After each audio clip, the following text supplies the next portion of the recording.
अस्सलाम वालेकुम दोस्तों, तुसी देख रहे हो अपना पंजाब टीवी ते मैं थोड़ा मेज़बान अफजाल अहमद।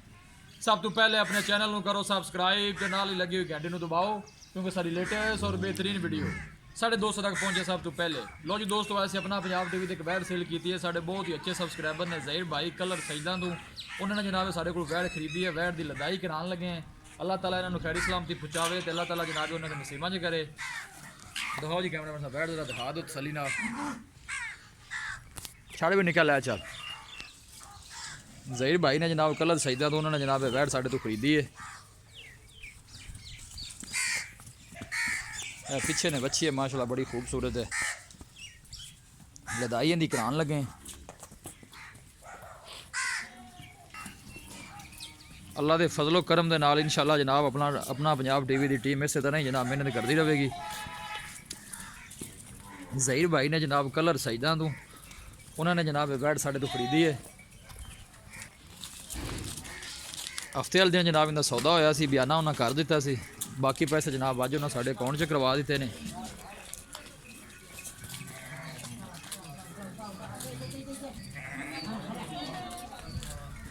लियाओ लियाओ लियाओ बच्चा आगे करो, बच्चा एक मिनट शकील है कहीं बच्ची ज़रा पीछे है जी माशाल्लाह बच्ची है पीछे।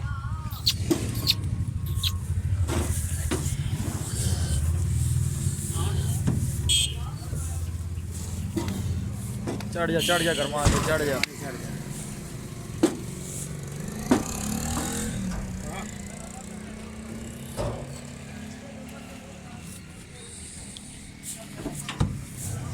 लो जी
लो जी ज़हीर भाई देख लो तरपाल शरपाल ज़रा उत्ते पवा दी है।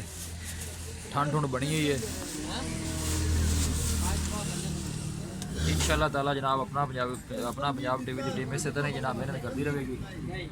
किसी भी साढ़े वीर भाई ने जानवर खरीदना हो साढ़े नाल राबता कर सकता है। हफ्ते वाले दिन जनाब इनका सौदा होया साढ़े नाल उन्होंने पैसे जनाब सानू अज ही करवा दिते ने।